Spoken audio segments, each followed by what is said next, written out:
The ship moved through the darkness of space like a silver arrow. Its name was Horizon's Grace, and it carried the hopes of 8 billion people on a small blue planet called Earth. Ambassador Park Tay stood near the observation window. He was a tall man with gray hair and kind eyes. For 30 years he had worked to bring peace to places torn apart by war. Now, at the age of 62, he faced his greatest mission.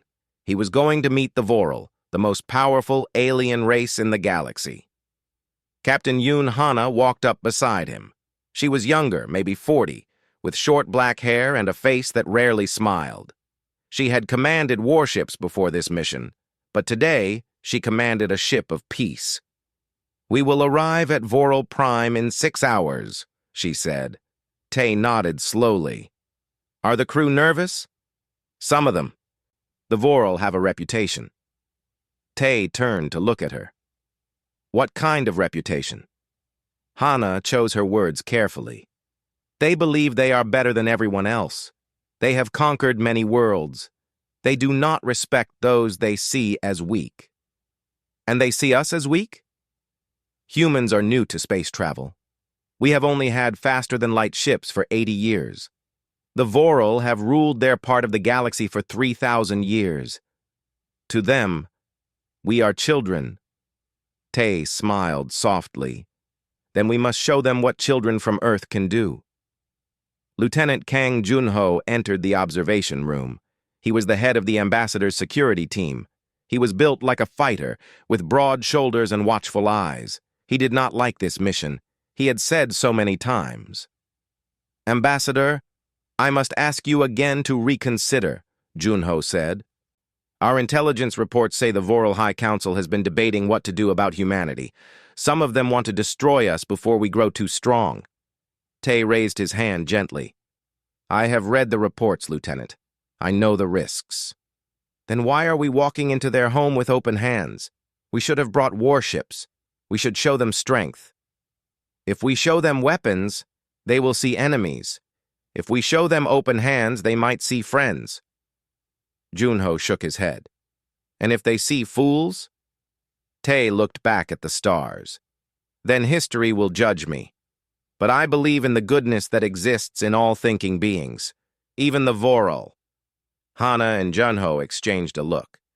They both had doubts, but they followed their ambassador because they believed in him, even when they did not believe in his methods. The hours passed slowly. The crew prepared for arrival. Dr. Baek Minji, the ship's medical officer, ran final health checks on the diplomatic team. She was a small woman with gentle hands and a warm smile. She had joined this mission because she believed in peace, just like the ambassador. "You should eat something," she told Tay when she found him still standing at the window. "I am not hungry." "You have not eaten in 12 hours. Your body needs strength, even if your spirit is willing." Tay laughed softly. It was a tired laugh. "You sound like my daughter." Minji smiled. "Your daughter is a wise woman. Now eat." She handed him a small meal pack. He took it and began to eat slowly. Outside the window, a planet was growing larger. It was SciFiPrime, the heart of the Voral Dominion. It was a world of red mountains and purple oceans. It looked beautiful and dangerous at the same time. The ship entered orbit. Below them, cities stretched across the continents. The Voral had built their civilization over thousands of years. Their towers reached toward the sky like fingers trying to touch the stars. Their ships filled the space around the planet, hundreds of them, maybe thousands. "So many warships," Junho said quietly. Hana nodded. "They want us to see their power. They want us to feel small." Tay straightened his diplomatic robes. They were simple and white, the color of peace in human culture. "Let them show their ships. We will show them something they have never seen before. Courage without weapons." A message came through the communication system. A harsh voice spoke in the common galactic language. "Human vessel. You are permitted to land at the central platform. Do not deviate from the assigned path. Any wrong move will be seen as an attack. Hana responded calmly. Understood. We will follow your instructions. The horizon's grace descended through the atmosphere. The sky changed from black to red to orange. The ship shook slightly as it passed through layers of wind. Finally, it landed on a massive platform made of dark stone. Outside, a group of Voral soldiers waited. They were tall, taller than humans, with gray skin and 4 arms. Their eyes were black and showed no warmth. They carried weapons that hummed with energy. Tae looked at his team. There were 20 people in the diplomatic group. Junho had 12 security officers, but they carried only small sidearms. It was a sign of good faith. Remember why we are here, Tae said to all of them. We are here to build a bridge between our peoples. Speak with respect. Listen with patience. And no matter what happens, do not raise your weapons first. Junho wanted to argue, but he stayed silent. He had made his objections known. Now, he would do his duty. The door of the ship opened. Warm air rushed in, carrying strange smells. Tae was the first to step outside. His feet touched Voral soil, and he knew that this moment would be remembered in history. A Voral officer approached him. The alien was wearing armor decorated with symbols of rank. He looked down at Tae with obvious contempt. You are the human ambassador? I am Park Tae, representing the United Earth Council. I come with a message of peace and friendship. The Voral officer made a sound that might have been a laugh. Peace, friendship. These are words for the weak. Follow me. The High Sovereign is waiting. Tae bowed slightly, a sign of respect in human culture. The Voral did not bow back. They simply turned and walked toward the Great Hall. As Tae followed, he looked up at the massive building ahead. It was ancient and powerful, built from stone that seemed to glow with inner light. This was where the fate of humanity would be decided. He did not know that the decision had already been made. He did not know that High Sovereign Torak had already chosen blood over peace. He walked forward with hope in his heart, believing that words could overcome hatred. Behind him, Captain Hana watched from the ship. She had a bad feeling. Deep in her stomach, something was wrong. She could feel it, but she said nothing. She only watched and waited and hoped that she was wrong. She was not wrong. The Great Hall of the Voral Dominion was the largest building Ambassador Tae had ever seen. Its ceiling was so high that clouds formed inside it. Pillars of dark stone rose like ancient trees, covered with carvings that told the story of Voral conquests. Thousands of years of war and victory were written on those walls. Tae walked down the central path with his team behind him. On both sides, Voral nobles watched them with cold eyes. Some whispered to each other. Some laughed quietly. None of them showed respect. At the end of the hall sat High Sovereign Torak. He was old, even by Voral standards, with deep lines on his gray face, but his eyes were sharp and cruel. He wore armor made of gold and black metal, and a crown of crystal sat on his head. 4 arms rested on the sides of his throne, each one thick with muscle despite his age. Beside the throne stood Warlord Grell.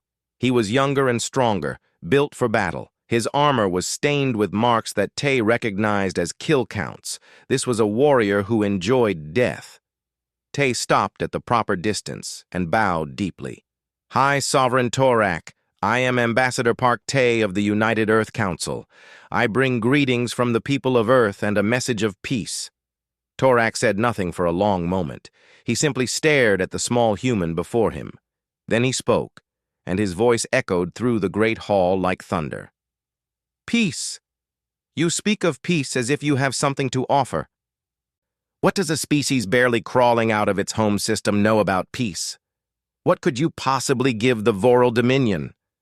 Tae kept his voice calm. We offer trade, cultural exchange, and friendship. Humanity has much to share. Our art, our music, our science. We believe that all thinking beings can benefit from cooperation. Laughter spread through the hall. Not kind laughter, but the cruel laughter of those mocking something beneath them. Torak raised one of his hands, and the laughter stopped immediately. You speak of cooperation, but cooperation requires equals. You are not our equals, human. You are insects. You crawled out of a forgotten rock on the edge of nowhere. Your entire history is a blink of an eye compared to our glory. Tay felt anger rising in his chest, but he controlled it. Every great civilization was young once, High Sovereign. We ask only for the chance to prove our worth. Prove your worth. Torak leaned forward. And how would you do that? By offering us your primitive technology? Your weak bodies? Your short lives? By showing you our spirit? Tay stood straighter. Humanity has faced extinction many times. We have survived ice ages, plagues, and wars that nearly destroyed us. But we always rise again. We are not strong like the Voral. We are not old like the Voral. But we do not give up. Ever. The hall became silent. Something changed in Torak's expression. It was not respect. It was something darker. It was decision. You speak of your spirit with pride, Torak said slowly. But spirit means nothing without power. And you have no power here. He looked at Warlord Grell and nodded once. Grell moved fast, faster than Tay expected. Before anyone could react, the Warlord crossed the distance between the throne and the ambassador. His hand grabbed Tay by the throat and lifted him off the ground. Lieutenant Junho reached for his weapon, but Voral soldiers were already pointing their guns at the human team. "Nobody move!" one of them shouted. Tay struggled to breathe. He grabbed at Grell's arm, but it was like trying to move stone. "We came in peace." Grell brought his face close to Tay's. "Peace is for the weak.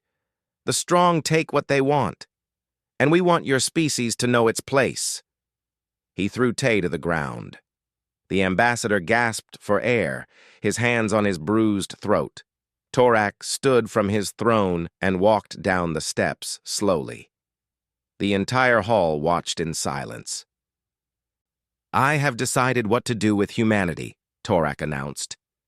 "You are not worth conquering. You are not worth enslaving. You are only worth one thing, a message." He gestured to Grell. The warlord drew a blade from his belt. It was long and curved, made of a metal that seemed to drink the light. Junho tried to push forward. "No, Ambassador!" A Voral soldier struck him down with the back of a rifle. Other soldiers grabbed Dr. Minji and the rest of the security team. Tay looked up at Grell. There was no fear in his eyes, only sadness. "If you do this," he said quietly, "you will not be killing me. You will be waking something you do not understand." Grell smiled. "I understand everything I need to. Goodbye, insect." The blade came down. Ambassador Park Tay, the man who believed in peace, died on the floor of the great hall. His blood spread across the ancient stone, the first human blood ever spilled on HFY. But it would not be the last. Torak looked at the surviving humans. Some were crying, some were screaming. Junho was struggling against 3 soldiers, his face twisted with rage. "Take the ambassador's body," Torak ordered. "Display it at the entrance of the hall. Let all who come here see what happens to those who waste the sovereign's time." He turned to Dr. Minji. "You, the healer, you will return to your ship. You will go back to Earth, and you will tell them what you saw today. Tell them that the Voral Dominion does not negotiate with insects." Minji's face was wet with tears, but her voice was steady. "They will come for you. All of them. Every human who can hold a weapon." Torak laughed. "Let them come. We have crushed 100 species who threatened us. Humans will be no different." The soldiers dragged Minji and 2 surviving guards out of the hall. The rest of the team, including Junho, were taken to holding cells. Their fate was not yet decided. On the Horizon's Grace, Captain Hana received a transmission. It was a video feed from inside the Great Hall. She watched as the ambassador, the man she had sworn to protect, was murdered in cold blood. She watched as his body was hung at the entrance like a trophy. Her hands began to shake, not with fear, with something far more dangerous. The bridge crew looked at her, waiting for orders. Some of them were crying. Some had gone pale with shock. Hana's voice was barely above a whisper when she finally spoke. "Open a channel to Earth. Priority 1, maximum encryption." "Captain, what do we tell them?" Hana turned away from the screen. She could not look at it anymore, but she would never forget what she saw. "Tell them everything. Tell them what happened to Ambassador Tay. Tell them how he died." She paused. "And tell them that the Vorl just declared war on humanity." "But Captain, we are not authorized to—" "They killed our ambassador." Hana's voice cracked. "They killed a man who came with open hands and kind words. They made their choice. Now we make ours." The message was sent. Across the vast emptiness of space, it traveled toward Earth. It carried images of blood on stone.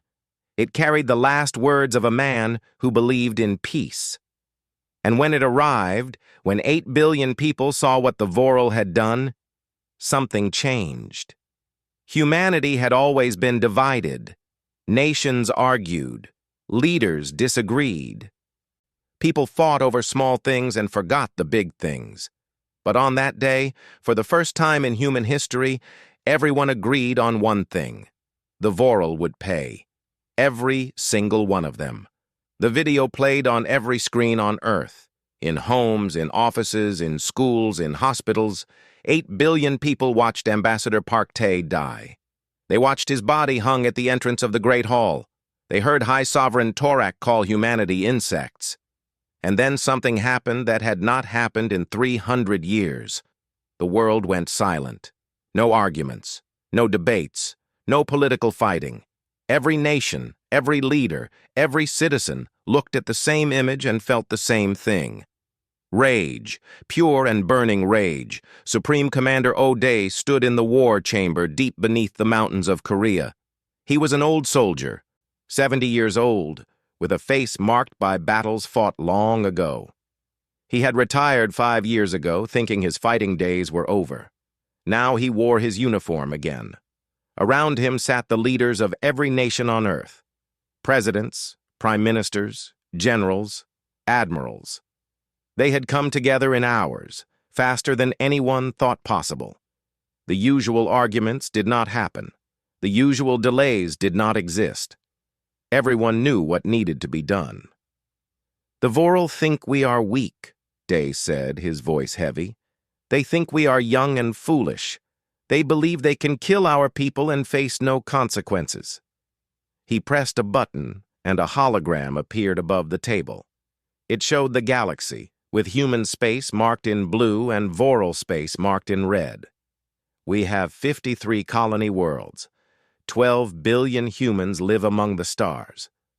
The Vorl have 300 worlds and control a fleet of 10,000 warships. By every normal measure, we should lose this war." The room was silent. Everyone knew the numbers. Day smiled grimly. "But humans have never fought normal wars." He pressed another button. The hologram changed, showing hidden bases scattered across human space. "For 60 years we have been preparing, not because we wanted war, but because we knew it might come. Project Ember, Project Thunder, Project Final Light. These were our secrets. Now they become our weapons." Admiral Shin Yuna stepped forward. She was younger than Day, maybe 50, with sharp eyes and a reputation for brilliant tactics. She had commanded Earth's defense fleet for a decade. "Project Ember gives us new engines," she explained. "Our ships can now travel 3 times faster than any Vorl vessel.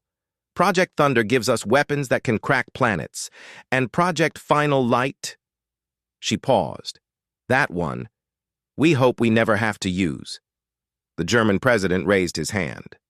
"How long until we are ready to attack?" "We are ready now," Day answered. "The question is not whether we can fight. The question is whether we should." The American president stood up. "After what they did? There is no question.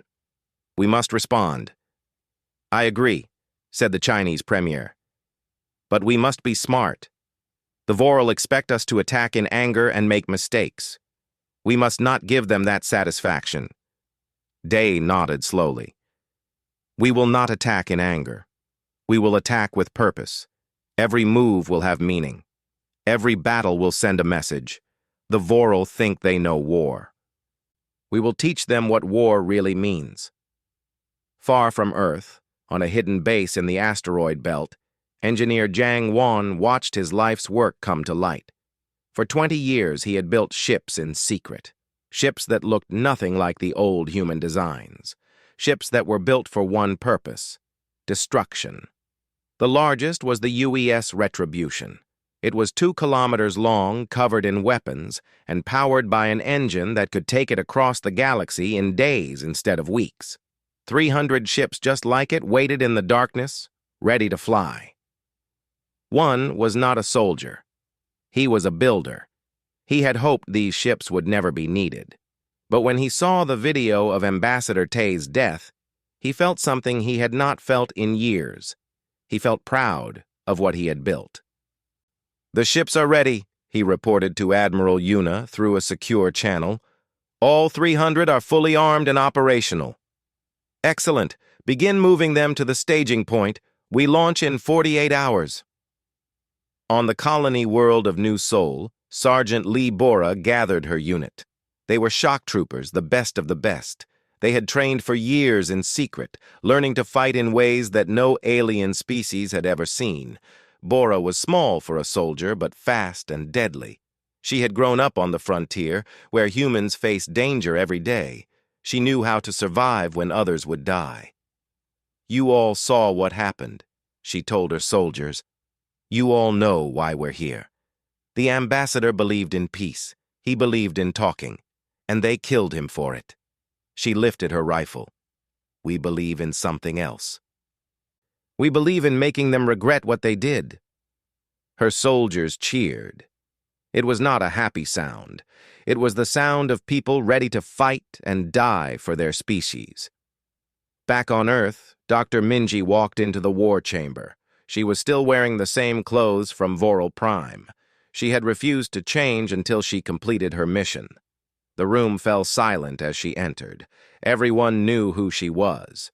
She had been there. She had watched the ambassador die. Dai walked toward her and bowed deeply. Dr. Baek, thank you for returning to us. Thank you for bringing him home. Minji's eyes were red from crying, but her voice was steady. He died believing in peace. He died hoping that words could change things. He was wrong about the Voral, but he was not wrong about humanity. We are better than them. We must prove it. We will, Day promised. We will win this war.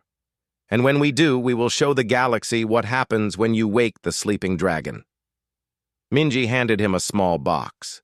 Inside was a personal item that belonged to Ambassador Tai, a small photograph of his family. He asked me to give this to you if anything happened, she said. He knew the risks. He went anyway. Day held the photograph carefully. His sacrifice will not be forgotten. The Voral wanted to make an example of us. Instead, they gave us a martyr. They gave us a reason to unite. They gave us fire. 48 hours later, Admiral Yuna stood on the bridge of the UES Retribution. Behind her, through the viewport, 300 warships waited in formation. Each one was crewed by humans who had volunteered for this mission. Each one was ready to die for Earth. The Admiral looked at her crew. Young faces, determined faces, scared faces that tried to hide their fear. Today we begin the most important mission in human history, she said. We are not fighting for land. We are not fighting for resources. We are fighting for respect. The Voral believe we are nothing. We will prove them wrong. She pointed at the stars. Out there, our enemy waits. They think they have already won. They think we will scatter and hide. But we are human. We do not hide. We do not surrender. We fight until the end. She turned to her navigation officer. Set course for the Voral frontier. Maximum speed. The engines roared to life. 300 ships moved as one, jumping into faster-than-light travel. They left trails of blue light behind them like shooting stars in reverse. The flames of war had been lit, and they would burn across the galaxy until justice was done. The first battle happened at Corinth Nebula. The Voral had stationed a fleet of 100 warships there, guarding the entrance to their territory. General Marak commanded this fleet. He was one of Torak's finest strategists, a warrior who had never lost a battle. When his sensors detected human ships approaching, he laughed. 100 human vessels against my fleet? They are not just insects, they are stupid insects. His officers laughed with him. The Voral had crushed rebellions from dozens of species. Humans would be no different. But Commodore No Sung had studied Voral tactics for 15 years. He knew how they fought. He knew their patterns. And he knew their weakness. They expected their enemies to behave like previous enemies. Humans would not. All ships, cut engines, Sung ordered. Drift into the nebula on minimal power. The human fleet went dark. Their ships became invisible against the glowing clouds of gas and radiation. The nebula interfered with Voral sensors, turning their advanced technology into useless metal. General Marak frowned at his blank screens. Where did they go? Find them! His officers worked frantically. Nothing. The humans had disappeared. Then the attacks began. Human ships emerged from the nebula like ghosts, firing at point-blank range. Sung had positioned his fleet in a scattered formation, attacking from 12 different directions at once. The Voral could not focus their fire. Every time they turned to face one enemy, another hit them from behind. "Return fire! Concentrate on the lead ships!" Marak shouted. But the human ships were faster, much faster. They danced around the Voral weapons, dodging shots that should have destroyed them. The new engines from Project Ember gave them speed that Marak could not believe. In the chaos, a young pilot named Cha-Eun led her squadron through the center of the Voral formation. She was 23 years old, the youngest squadron leader in the fleet. She had earned her position by being the best pilot anyone had ever seen. "Stay close and follow my lead," she told her pilots. "We're going straight for their command ship." "That's insane," one pilot responded. "The command ship has the heaviest armor." "The command ship also has General Marak. Kill the head, and the body dies." Her squadron dove toward the massive Voral flagship. Anti-aircraft fire filled the space around them. Yoon dodged and weaved, her hands moving faster than thought. 2 of her pilots were hit. Their ships exploded in silent fire, but Yoon did not stop. She could not stop, not until the mission was complete. Her ship reached the flagship's shield generator. She fired every weapon she had. The explosion ripped through the generator, and the flagship's shields flickered and died. "Now!" she shouted. Behind her, the UES Retribution fired its main cannon. The beam of light cut through space like a sword of pure energy. It struck the Voral flagship dead center. General Marak had time for one final thought before his ship exploded. These are not insects. The Battle of Corinth Nebula lasted 4 hours. When it ended, 68 Voral warships had been destroyed. Only 12 human ships were lost. It was a victory beyond anything the galaxy had expected. News of the battle spread fast. The Galactic Accord watched with new interest. Species that had feared the Voral for centuries began to whisper. Could the humans actually win? On Voral Prime, High Sovereign Torak received the report in silence.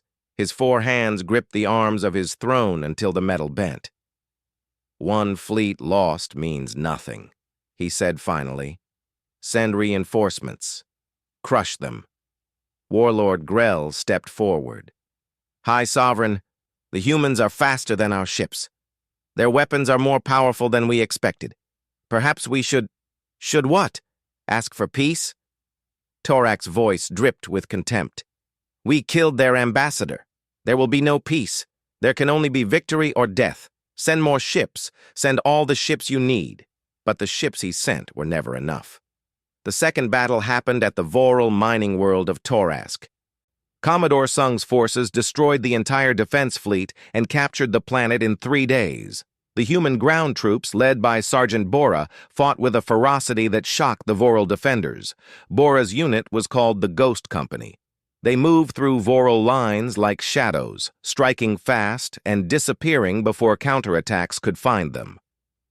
One night they captured a Voral officer who had participated in the massacre of a human colony years earlier. "You think you can win this war?" The officer laughed as Bora questioned him. "The Dominion has ruled for 3,000 years. You are nothing but a temporary problem." Bora leaned close to him. "Your Dominion killed peaceful people because you thought they were weak. You murdered an ambassador who came with open hands. Now you're sitting in a cell, and your world is burning around you." She stood up. "Who's the temporary problem now?" The third battle freed the human colony of New Hope. The Voral had enslaved the population 6 months earlier, forcing them to work in factories producing weapons. When Bora's forces broke through the gates, the colonists cried with joy. An old woman grabbed Bora's hand. "We never gave up hope. We knew Earth would come. We knew humanity would not abandon us." Bora felt tears in her eyes, but she kept her voice steady. "We will never abandon our own. Never." Admiral Yuna pushed deeper into Voral space. Every battle brought new victories. Every victory brought more allies. The Galactic Accord, which had ignored humanity for decades, now sent secret messages offering intelligence and supplies. Some species openly supported the human cause. "The Voral made a mistake," one alien diplomat told Yuna. "They thought killing your ambassador would frighten you into submission. Instead, they united you. They gave you purpose. They created the very threat they hoped to prevent." Yuna nodded grimly. "We did not choose this war, but we will finish it." Back on HFY, Warlord Grell was brought before Torak in chains. He had been captured during the Battle of the Seventh Moon. His mighty armor was broken. His proud face was scarred. Admiral Yuna herself had questioned him. "Do you regret what you did to Ambassador Tay?" Grell had laughed. "Regret? I enjoyed killing that weak little man. If I could do it again, I would make him suffer longer." Yuna said nothing.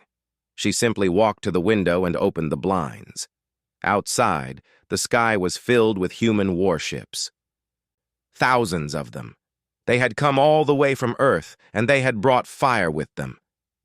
Grell's laughter died in his throat. "You asked if we regret," Yuna said quietly. "The answer is no. Ambassador Tay believed in peace. He gave his life trying to make friends. You killed him because you thought it made you strong, but all it did was wake up a species you should have left sleeping." She turned back to face him. "You want to know what we regret? We regret that Ambassador Tay did not live to see this day. We regret that his kindness was answered with cruelty, but we do not regret what is coming next." She opened a communication channel to HFY. The signal was broadcast across the entire planet. "High Sovereign Torak, this is Admiral Shin Yuna of the United Earth Fleet. You killed a man who came with open hands. Now you will face what he held back. Surrender unconditionally, or watch your empire burn." The message ended. The sky above HFY grew dark with human ships. The final battle was about to begin. The skies of HFY burned orange and red as human dropships descended through the atmosphere. Thousands of them fell like rain, carrying soldiers who had crossed the galaxy for this moment. At the head of the invasion was Supreme Commander O'Day himself. He had left Earth to be here. He wanted to see the end with his own eyes. In the war room of the Great Hall, High Sovereign Torak stared at the screens showing the invasion. His generals stood around him waiting for orders, but for the first time in his long life, Torak had no words.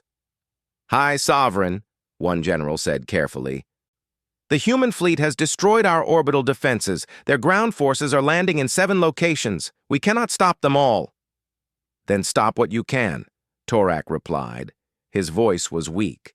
The mighty ruler who had ordered the death of Ambassador Tay now sounded like an old man facing his own death.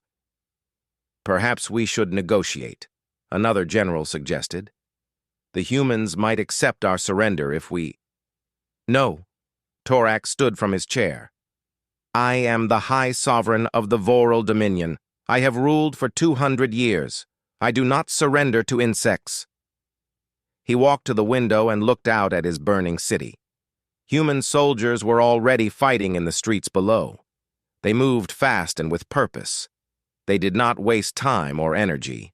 Every action had meaning. Prepare the palace defenses, Torak ordered. If this is where I die, so be it. But I will take as many humans with me as I can. In the streets of the capital city, Sergeant Bora led her ghost company through the Voral defenses. They faced fierce resistance at every corner. The Voral were fighting for their home now, and they fought with desperation. But Bora's soldiers had been training for this their entire lives. They moved through buildings and tunnels, outflanking the enemy at every turn. Where the Voral expected frontal attacks, humans appeared from above. Where they expected strength, humans used speed. The Great Hall is 2 kilometers north, Bora told her team through their communication system. That's where Torak is hiding. That's where we need to go. What about the palace guards? One soldier asked. Intelligence says there are 5,000 of them. Bora smiled grimly. Then we'd better move fast before they're ready. Admiral Yuna watched the battle from orbit. Her screen showed hundreds of tactical displays, tracking every unit and every engagement. The invasion was going better than expected. Human casualties were lower than predicted. The Voral defense was crumbling, but she took no pleasure in the destruction. She remembered Ambassador Tay. She remembered his dream of peace. This war was necessary, but it was still a tragedy. Supreme Commander Day contacted her from the surface. Admiral, the outer defenses have fallen. We are moving toward the Great Hall. Understood, Commander. Remember our orders. We take Torak alive if possible. The galaxy needs to see justice, not vengeance. I know. But if he forces our hand, we will do what is necessary. The final assault on the Great Hall began at sunset. The sky was dark with smoke, lit by the fires of 100 burning buildings. Human soldiers surrounded the ancient structure from all sides. Bora's unit found a weak point in the eastern wall. They breached it with explosives and poured into the building. Inside, they faced Torak's personal guards. These were not ordinary soldiers. They were elite warriors who had served the Sovereign for decades. The fighting was brutal. Bora lost 3 soldiers in the first minute, but she pushed forward, her rifle firing without pause. For Earth, she shouted. For the Ambassador! Her soldiers echoed her cry. They fought with everything they had. In the throne room, Torak heard the sounds of battle growing closer. His guards were dying. His empire was falling. Everything he had built over 2 centuries was crumbling around him. He picked up a weapon from a fallen guard. It was the same type of blade that Warlord Grell had used to kill Ambassador Tay. If the humans want my head, he said to himself, they will have to take it themselves. The doors of the throne room exploded inward. Bora's unit rushed in, weapons ready. Behind them came Supreme Commander Day, flanked by a dozen elite soldiers. Torak stood in the center of the room, blade in hand. He looked old and tired, but his eyes still burned with pride. So the insects have reached my throne, he said. Are you here to kill me? Day walked forward slowly. We are here to end this war. Surrender now, and you will face trial for your crimes. The galaxy will judge you, not us. Torak laughed bitterly. The galaxy? The same galaxy that watched as we conquered 100 worlds? The same galaxy that did nothing when we killed your ambassador? That galaxy has no right to judge anyone. Maybe not, Day admitted. But humanity does. You killed a man who came in peace. You thought it made you powerful. Instead, it made you a lesson. A lesson? Yes, a lesson that every species in this galaxy will remember forever. Day took another step forward. Never mistake human patience for weakness. Never assume that our kindness means we cannot fight. And never, ever kill our envoy. Torak raised his blade. For a moment it seemed like he would attack. But then something in him broke. His arm dropped. The blade fell from his fingers and clattered on the stone floor. "It is over," he said quietly. "The Dominion is finished." Soldiers moved forward and took him into custody. There was no celebration, no cheers, just a grim satisfaction that justice would finally be done. 1 week later, Captain Yoon Hana walked through the rebuilt Great Hall. The blood had been cleaned, the damage had been repaired, but she could still feel the weight of what had happened here. Where Ambassador Tay had been murdered, a statue now stood. It showed him standing tall, his hands open, just as they had been when he came seeking peace. Hana placed a single white flower at the base of the statue, a human flower from Earth. She had carried it across the galaxy for this moment. Dr. Minji stood beside her. She was now the official ambassador to the reconstructed Voral state. It was a position she had never wanted, but one she had accepted out of duty. "He would be proud of us," Minji said softly. Hana nodded. "He would be sad too. He never wanted war." "No, but he understood that sometimes war finds you whether you want it or not. What matters is how you fight it and how you end it." Supreme Commander Day approached them. He looked tired but satisfied. The war was over. Humanity had won. "The Galactic Accord has officially recognized humanity as a full member," he reported. "They are also requesting human commanders to help train joint defense forces. It seems our tactics made quite an impression." Hana looked up at the statue. "We came as visitors. We leave as equals." "More than equals," Day corrected. "We leave as a species no one will ever underestimate again." Outside the Great Hall, the sun was rising. It was a different sun than the one that shone on Earth. But its light felt the same, warm, hopeful. A new saying had spread across the galaxy. It appeared in messages between alien species, in warnings given to young warriors, in the history books that would be written about this age. Never mistake humanity's patience for weakness. And never, ever, kill their envoy. Ambassador Park Tay had died believing in peace. His death had started a war, but his memory had shaped how that war was fought and how it ended. Humanity had proven they could destroy, but they had also proven they could show mercy. That was the true message. That was the real victory. In the end, they had honored the ambassador not by forgetting his dream, but by making it possible. Peace would come. It would take time and effort, but it would come, and it would be built on a foundation of respect, because now, every species in the galaxy knew the truth about humanity. They came with open hands, but their fists were always ready.